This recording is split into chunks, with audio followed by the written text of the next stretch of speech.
Hi dear students, today we are going to discuss about functions of human resources management. ಮಾನವ ಸಂಪನ್ಮೂಲ ನಿರ್ವಹಣೆಯ ಕಾರ್ಯಗಳೇನು ಅಂತ ನಾವು ಈ ದಿನ ತಿಳ್ಕೊಳ್ಳೋಣ. So far we have discussed 7 sessions. In the last session we have discussed about the importance and significance of human resources management. ಮಾನವ ಸಂಪನ್ಮೂಲ ನಿರ್ವಹಣೆಯ ಪ್ರಾಮುಖ್ಯತೆ ಮತ್ತೆ ಅದರ ಮಹತ್ವವನ್ನ ನಾವು ಲಾಸ್ಟ್ ಕ್ಲಾಸ್ ಅಲ್ಲಿ ತಿಳ್ಕೊಂಡಿದ್ದೀವಿ. So today we are going to discuss about the functions of human resources management. So this should be our learning objective after this session, to know the different functions of human resources management. ಮಾನವ ಸಂಪನ್ಮೂಲ ನಿರ್ವಹಣೆಯ ಹಲವಾರು ಕಾರ್ಯಗಳನ್ನ ಇಂದು ನಾವು ತಿಳ್ಕೊಳ್ಳೋಣ. ಅಂದ್ರೆ ಯಾವ ತರಹದ ಕಾರ್ಯಗಳು ಮಾನವ ಸಂಪನ್ಮೂಲ ನಿರ್ವಹಣೆಯಲ್ಲಿ ಒಳಗೊಂಡಿದೆ ಅನ್ನೋ ಒಂದು ಅಂಶಗಳನ್ನ ಈ ದಿನ ನಾವು ಚರ್ಚೆ ಮಾಡೋಣ. And this is the session outcome. So after taking up this session, so we should be able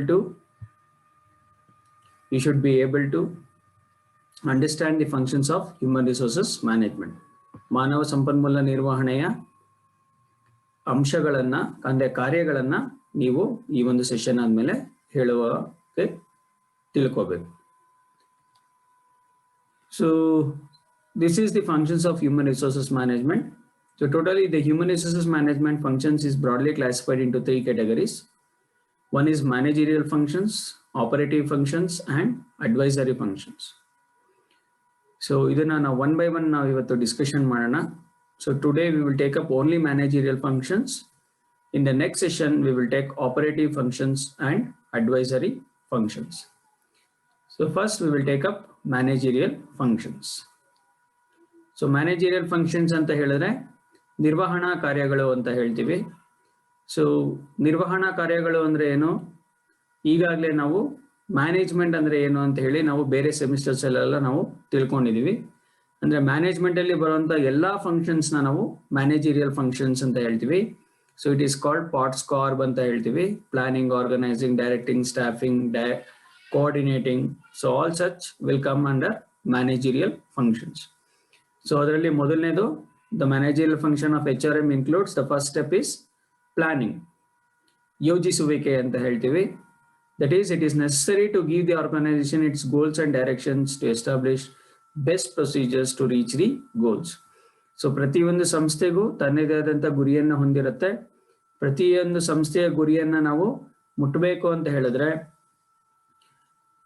we have to establish directions with best procedures. ನಾವು ಸೂಕ್ತ ನಿರ್ದೇಶನಗಳನ್ನ ಕೊಟ್ಟಾಗ, ಸೂಕ್ತ ನೀತಿ ನಿಯಮಗಳನ್ನ ಪಾಲನೆ ಮಾಡಿದಾಗ ನಮ್ಮ ಗುರಿಯನ್ನ ಬೇಗ ಮುಟ್ಟಬಹುದು. ಅಂದ್ರೆ that is involved in planning. ಈ ಎಲ್ಲಾ ಅಂಶಗಳು ಯಾವ್ದ್ರಲ್ಲಿ ಒಳಗೊಂಡಿರುತ್ತೆ, ಯೋಜಿಸುವಿಕೆಯಲ್ಲಿ ಒಳಗೊಂಡಿರುತ್ತೆ. That is planning needs to be done with staff level requires that an assessment of present and future needs of the organisation to be compared. ಅಂದ್ರೆ ಮಾನವ ಪ್ಲಾನಿಂಗ್ ಇಲ್ಲಿ ಹ್ಯೂಮನ್ ರಿಸೋರ್ಸಸ್ ಮ್ಯಾನೇಜ್ಮೆಂಟ್ ಸಂಬಂಧಪಟ್ಟಂಗೆ ಏನ್ ಬರುತ್ತೆ ಅಂತ ಹೇಳಿದ್ರೆ, ಇಂದಿನ ಮಾನವ ಸಂಪನ್ಮೂಲ ಎಷ್ಟಿದೆ ನಮ್ಮ ಸಂಸ್ಥೆಯಲ್ಲಿ ಮತ್ತೆ ಮುಂದಿನ ದಿನಗಳಲ್ಲಿ ನಮ್ಮ ಸಂಸ್ಥೆಗೆ ಎಷ್ಟು ಮಾನವ ಸಂಪನ್ಮೂಲದ ಅವಶ್ಯಕತೆ ಇರುತ್ತೆ ಅನ್ನೋ ಒಂದು ಕಂಪ್ಯಾರಿಸನ್ ಮಾಡಿದಾಗ we can predict so what is required and what is there, ಎಷ್ಟು ಇದೆ ಎಷ್ಟು ಬೇಕು ಅನ್ನೋದನ್ನ ನಾವು ಪ್ರಿಡಿಕ್ಟ್ ಮಾಡಿದಾಗ so that we can plan for such human resources which is required for future. ಇದಕ್ಕೆ ನಮಗೆ ಬೇಕಾಗಿರುವಂತ ಸೂಕ್ತವಾದಂತ ಸ್ಟೆಪ್ಸ್ ನ we can plan to bring demand and supply into balance. So ಹೆಚ್ಚು ಜನ ಕೆಲ್ಸಕ್ಕೆ ತಗೊಂಡು ಕೆಲಸನೇ ಇಲ್ಲ ಅಂದ್ರೂ ಕಷ್ಟ ಆಗುತ್ತೆ. ಕೆಲಸ ಇದ್ದು ಹೆಚ್ಚು ಜನ ತೆಗೆದುಕೊಡ್ಲಿಲ್ಲ ಅಂದ್ರೂ ಕಷ್ಟ ಆಗುತ್ತೆ. So there should be a balance between the demand and supply of labor required, which is certainly done by the first managerial function, that is planning. The second managerial function is organizing, ಸಂಘಟಿಸುವಿಕೆ ಅಂತ ಹೇಳ್ತೀವಿ. So in an organization, tasks are allocated among its members, relationships are identified, and activities are integrated towards a common objective.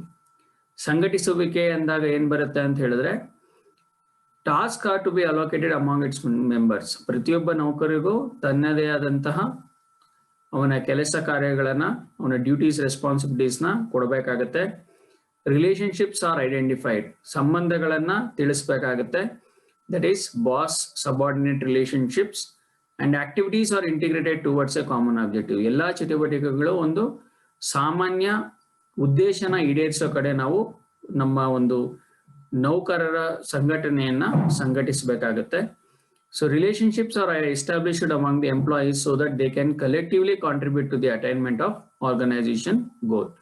So ಇಲ್ಲಿ ಯಾವ ರೀತಿ ಸಂಬಂಧವನ್ನ ಬೆಸೆಸಬೇಕು ಅಂತ ಹೇಳಿದ್ರೆ, ನಮ್ಮ ಸಂಸ್ಥೆಯ ಗುರಿಗಳನ್ನ ಈಡೇರಿಸೋದಕ್ಕೆ ಸಂಸ್ಥೆಯಲ್ಲಿ ಕೆಲಸ ಮಾಡುವಂತ ಎಲ್ಲಾ ನೌಕರರು ಒಟ್ಟಾಗಿ ಕೆಲಸ ಮಾಡಿ ಸಂಸ್ಥೆಯ ಗುರಿಯನ್ನ ತಲುಪೋ ರೀತಿಯಾದಂತಹ ಸಂಬಂಧವನ್ನ ನಾವು ಈ ಒಂದು ಸಂಘಟನೆ ಆರ್ಗನೈಸಿಂಗ್ ಅಲ್ಲಿ ಬಿಲ್ಡಪ್ ಮಾಡಬೇಕು.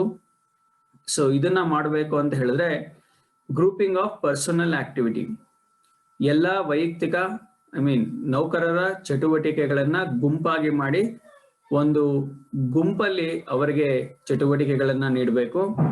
Assignment of different groups to activities to different individuals, ವಿಧ ವಿಧವಾದಂತಹ ಗುಂಪುಗಳನ್ನ ಮಾಡಿ ಅವರಿಗೆ ವಿಧ ವಿಧವಾದಂತಹ ಚಟುವಟಿಕೆಗಳನ್ನ ಕೊಟ್ಟು ಅದರಲ್ಲಿ ವಿಧ ವಿಧವಾದಂತಹ ಚಟುವಟಿಕೆಗಳು ವೈಯಕ್ತಿಕವಾಗಿ ಸಹ ಕೊಡಬೇಕಾಗುತ್ತೆ. ಮೊದಲು ಗುಂಪು ಮಾಡಿ ಚಟುವಟಿಕೆ ಕೊಟ್ಟು ನಂತರ ವೈಯಕ್ತಿಕವಾಗಿ ಚಟುವಟಿಕೆಗಳನ್ನ ಕೊಟ್ಟಾಗ ಅಲ್ಲಿ ನಾವು ಹೆಚ್ಚು ಸಂಘಟಿತರಾಗಬಹುದು. Delegation according to the task assign, ಕೆಲಸವನ್ನ ಅಸೈನ್ ಮಾಡಿದ ನಂತರ we have to delegate the task according to the task assigned.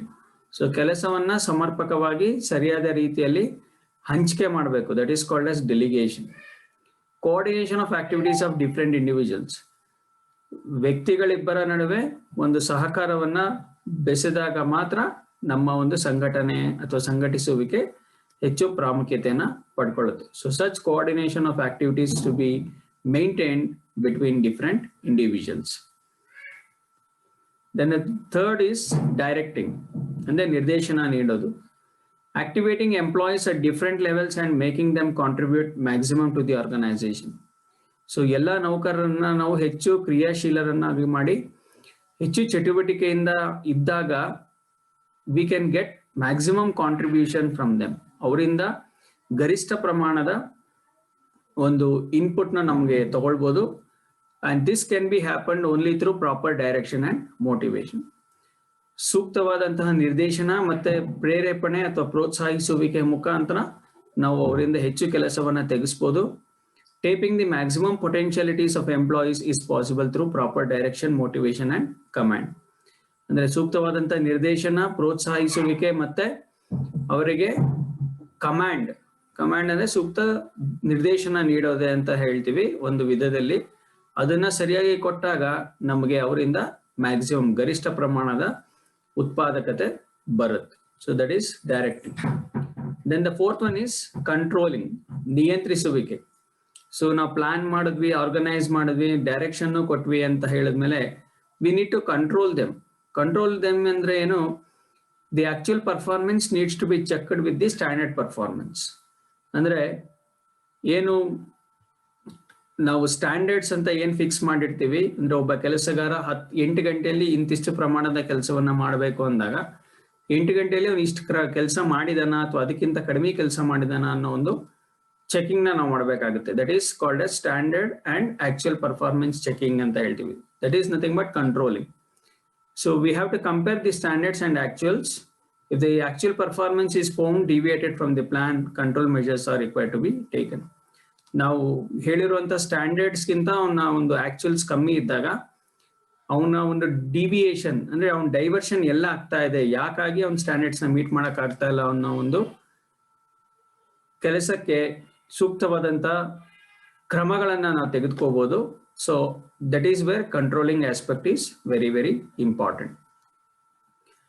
So for today's we have discussed about only the one kind of function, that is the managerial function. So based on this, we will take some questions. Which of the following is not a function of the human resources management? So now ಮೂರು ತರ function ನ ಹೇಳಿದ್ವಿ. So which is the function ಅಂತ ನಮಗೆ ಗೊತ್ತಿದೆ. So managerial function, advisory function, achievement function and operative function. So 3 we have discussed and 1 we have not discussed, this is achievement function. Dash gives direction to establish best procedures to reach the organizational goals. So direction ಕೊಡುತ್ತಾ, planning ಕೊಡುತ್ತಾ, controlling ಕೊಡುತ್ತಾ, staffing ಕೊಡುತ್ತಾ ಅಂತ ಹೇಳ್ತಾರೆ. It is none other Dhan planning. Planning gives direction to establish best procedures. Dash helps the employees to acquire skills and knowledge to perform their jobs effectively. Training and development, motivation, planning, job analysis. ಅಂದ್ರೆ ಯಾವುದು ಸೂಕ್ತ ಕೌಶಲ್ಯ ಮತ್ತೆ ಜ್ಞಾನವನ್ನ ಪಡ್ಕೊಳ್ಳೋದಕ್ಕೆ help ಮಾಡುತ್ತೆ ಅಂತ ಹೇಳ್ತೀವಿ. It is obviously training and development. Organizing includes grouping of personal activity, assignment of different groups to activities to different individuals, and delegation of tasks. I think everything is involved in organizing agiradinda. It is all of the above, that is 1, 2 and 3. All 3 activities are included in organizing. Dash measures are required to be taken when actual performance is less than the predetermined plan. ಯಾವ ಒಂದು ಕ್ರಮವನ್ನು ತೆಗೆದುಕೋಬೇಕು? Organising, budgeting, directing, controlling. So it is the concept that we discuss at last. It is none other than controlling. Okay, so this is the references you can watch. You can take it for today's session. Human Resources Management by VSP Rao, Taxman Publications, and Human Resources Management by LM Prasad, Sultan Chand and Sons.